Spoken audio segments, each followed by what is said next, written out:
this video, I'm going to read to you entries of Richard Meinertzhagen that have to do with the death of Koitalel Arap Somoei. Now, Richard Meinertzhagen is a British soldier or officer who came to Kenya in 1902 and he stayed up to 1906. And during that time, he wrote a diary that was then published as a book in 1957. And it is in this diary that we get very detailed descriptions of the things that happened before and during the assassination of Koitalel Arap Somoei. I'm going to read the entries as a story. Tension had been rising in the early 1905, and it's because the Nandi people didn't like that the British were trying to make themselves their overlords. And at this time, Koitalel Arap Somoei was their high priest. But things began to heat up really fast after the murder of one of the soldiers of Richard Meinertzhagen. Now, I'm going to read the first entry and then read the rest after.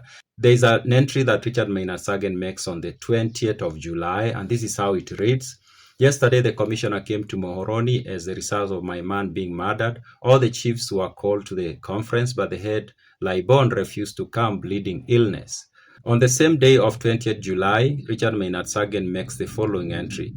The meeting broke up without any satisfactory results. The commissioner seems to think that a large military expedition will be necessary, and is probably right. I should dearly like to take on the young men of Nandi and smash them up, as they are becoming too full of themselves. Now, on August 2nd, 1905, Richard Meinertzhagen makes another entry. This time round is complaining about the troublesomeness of the Nandi people. And this is what he writes. He says, I took a long walk with Bach this morning. Bach was an administrator, like a district commissioner, this morning, and he told me he had been thinking a lot over what I said last night. His views were as follows.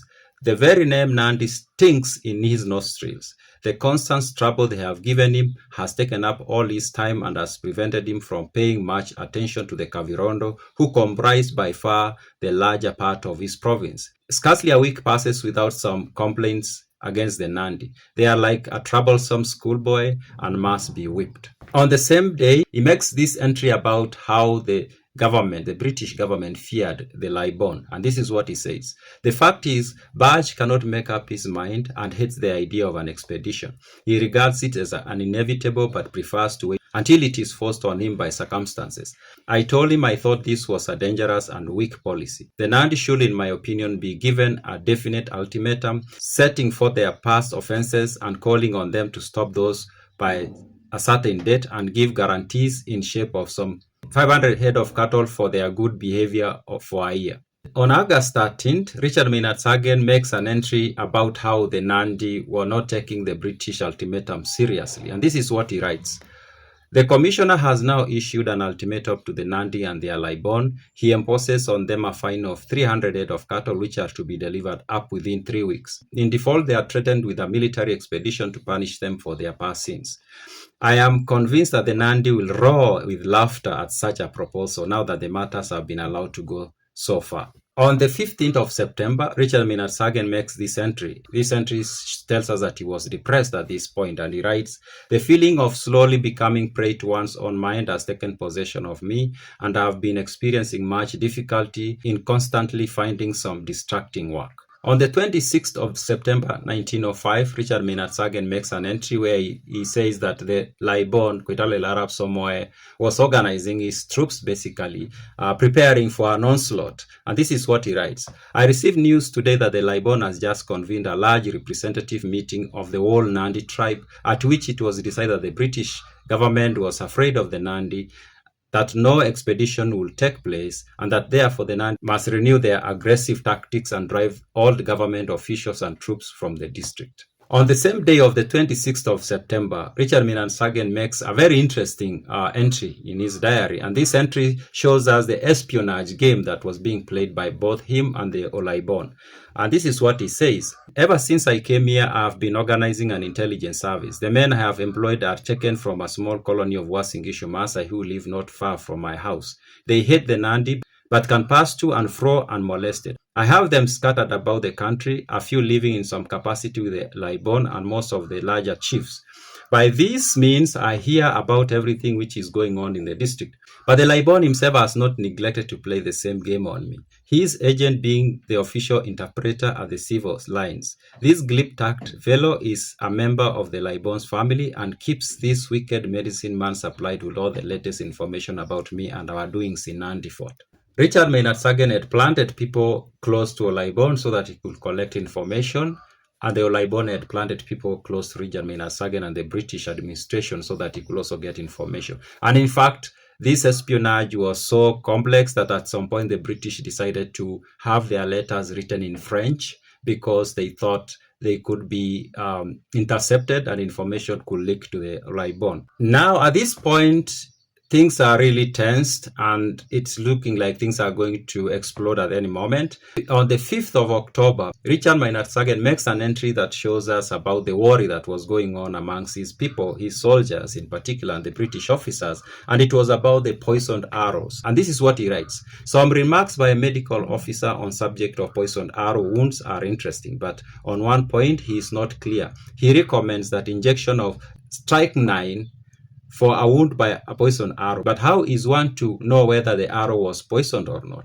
If the arrow was not poisoned, the antidote of strychnine would surely kill the patient. Being killed by a poisoned arrow is all in the day's work. But to be killed by a dose of strychnine is quite another matter. It is on October 10th, 1905 that Richard Meinertzhagen makes an entry that discloses plans to kill the Laibon. And this is what he writes. I came into Kibigori early today and met Harrison and Pop Hennessy. These are administrators, British. I traveled with them to Lumbwa and settled many details. I told them of a plan I had in my mind to try to kill or capture the Laibon on the first day of operation. I'm convinced that if we can remove this gentleman and break up his headquarters at the start, we shall have an easier nut to crack during the operations. About 2 days later, he received a message from the colonial government. And this message was in a form of a letter. And the letter was basically permission to kill the Laibon, but with a deniability.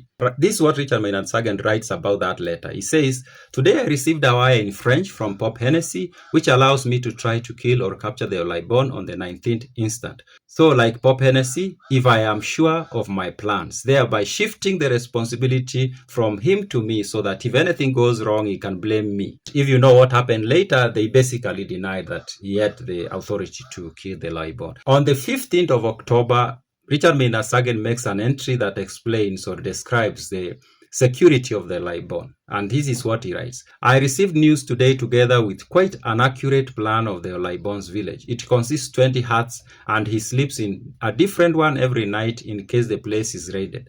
The roads approaching his village are closely guarded by his men. It seems that surprise will be out of the question. He continues, but he is apparently considering plan of inviting me out to meet him, ostensibly to repent on the eve of the expedition. Now, on the 18th of October, Richard Meinertzhagen makes an entry, and this is where he discloses that they had tricked the Laibon to a meeting. And this is what he writes. My plans are now complete for the undoing of the Laibon. It has been clear for some time past that to surprise the Laibon in his village was out of the question, as the roads are too well watched.